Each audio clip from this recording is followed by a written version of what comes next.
এখন 17 দিনে আওয়ামী লীগের সাথে কিভাবে তাদের বন্ধুত্ব হয়ে যায়, এই গণতন্ত্র বাংলাদেশি গণতন্ত্র না, এটা ইন্ডিয়ান গণতন্ত্র। যারা সন্ত্রাস, চাঁদাবাজ, দুর্নীতি তাদেরকে মন্ত্রণালয় দিয়েছে। আওয়ামী লীগের প্রশ্নে কোনো ছাড় নয়, আবার মাঠে নামতে হবে ইনশাআল্লাহ। আওয়ামী লীগের বিচার হতে হবে, তারপরে আমরা রিকনসিলিয়েশন ট্রুথে যা যা দেওয়া দরকার পরে যাব। আগে শেখ হাসিনার বিচারের প্রশ্নে কোনো ছাড় নয়। এই যে ক্ষমতায় আসছে, একটা বড় মুখে উচ্চারণ করছে যে আমি শেখ হাসিনার কাহিনী বিচার করতে চাই। রাজপথে কুসুম কুসুম প্রেম করেছে আওয়ামী লীগের সাথে। থানাগুলা বিভিন্ন জায়গায় যে হামলা ভাঙচুর করেছিল, এগুলা হলো বিএনপির অনেক সন্ত্রাসী জড়িত ছিল। যারা বিএনপির মধ্যে অনেক সন্ত্রাসী আছে না, যারা চাঁদাবাজি করেছিল, তারা জড়িত ছিল। তারা এটা করেছে এজন্য আমাদের উপরে দোষ দেওয়ার জন্য। এই জন্য বিএনপি যারা সন্ত্রাস, চাঁদাবাজি, দুর্নীতি করেছে, পুলিশ হত্যার দায়ে তাদেরকে গ্রেপ্তার করা উচিত। আমরা কোনো পুলিশ ভাইয়ের উপর আঘাত করি না, এগুলা বিএনপি সন্ত্রাসীরা করেছে। এই জন্য হলো আওয়ামী লীগের ভাইদের তারা একদিকে হলে কোলে নিচ্ছে, আরেকদিকে হলে তারা নতুন গেম নিয়ে আসতেছে যে ঠিক আছে জনগণের আর আওয়ামী লীগের একটা গৃহযুদ্ধ লাগিয়ে দিই, আর তারা পপকর্ন নিয়ে হলো ক্ষমতা চালাবে। আমরা তাদের ওই যে ফাঁদ আছে এটাতে পা দিব না।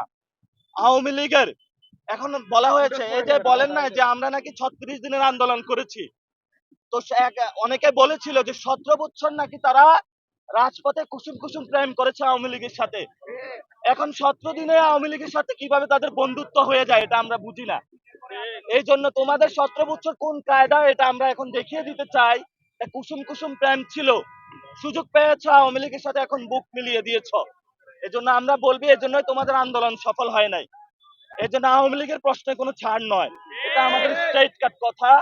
ভারত প্রশ্নে কোনো ছাড় নয়। শেখ হাসিনার বিচার হতে হবে, আওয়ামী লীগের বিচার হতে হবে।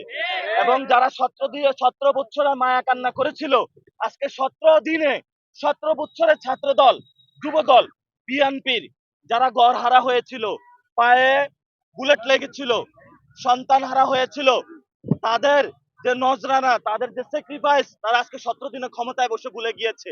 তারেক রহমানের স্মরণ রাখা উচিত। উনি যখন বিদেশে ছিল, ছাত্র দল, যুব দল, বিএনপির বাইরা রাজপথে রক্তে রঞ্জিত হয়েছে। আর বিদেশ থেকে আসেও তাদেরকে ভুলে যারা সন্ত্রাস, চাঁদাবাজ, দুর্নীতি তাদেরকে মন্ত্রণালয় দিয়েছে। বাংলাদেশে যারা রক্ত দেয় তাদের কথা সবাই ভুলে যায়। এজন্য বিএনপির যারা রক্ত দিয়েছেন, ভয় নাই, আমরা আছি আপনাদের সাথে। আমরা রক্ত দিব, রক্তে রক্তে মিলিত হবে সন্ত্রাস, চাঁদাবাজ, দুর্নীতির বিরুদ্ধে, আওয়ামী লীগের বিরুদ্ধে, ভারতের বিরুদ্ধে আমাদের লড়াই চলমান থাকবে ইনশাআল্লাহ। এতদিন তাদেরকে হলো আওয়ামী লীগ হামলা করতো, করে তাদেরকে জেলে ঢুকাইছে, খুবই মায়া কান্না করেছে, আমরা তাদেরকে জেল থেকে মুক্ত করে দিয়েছি, এখন তারা আমাদেরকে মারতেছে।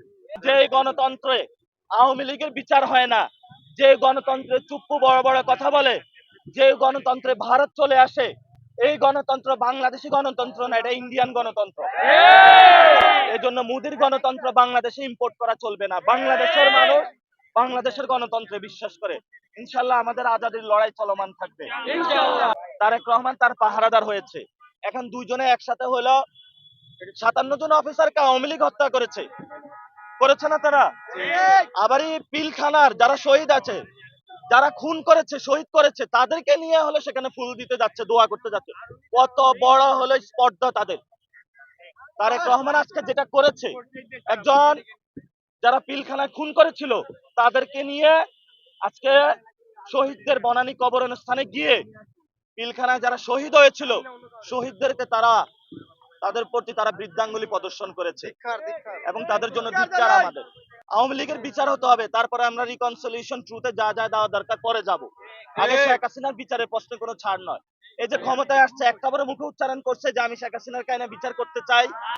যেই শেখ হাসিনা আপনার মাকে বালু ট্রাক বসায়া মৃত্যুবরণ করাইলো, আপনার মেরুদণ্ড ভেঙে দিছে, দেশ থেকে বিতাড়ন করছে, লক্ষ লক্ষ নেতা কর্মীকে হলে জেলে পড়েছে, সেই শেখ হাসিনার সামনে তারা এখন শেখ হাসিনার সাথে আঘাত করতেছে। এটা ভাগ্যের নির্মম পরিহাস।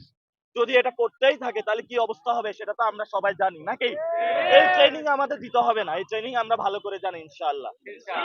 এবং আমার নামও একটা মামলা দিয়েছে, আমি বলছি আলহামদুলিল্লাহ, মামলা দিয়েছে, কিছু নাই, জেলে থাকবো আর ভালো থাকবো, আল্লাহর ইবাদত বন্দিগি করতে থাকবো ইনশাআল্লাহ। জুয়ার ব্যবসা করে, বাংলাদেশে বড় একটা জুয়ার ব্যবসায়ী সে। অনেকের প্রিয় মানুষ থাকতে পারে, খেলাতে তো জুয়া নাই, খেলাতে কেন আওয়ামী লীগ ঢুকেছে? তো আমরা কোন যারা পাপী অপরাধী তাদেরকে ছাড় দেওয়ার পক্ষে না, আবার মাঠে নামতে হবে ইনশাআল্লাহ।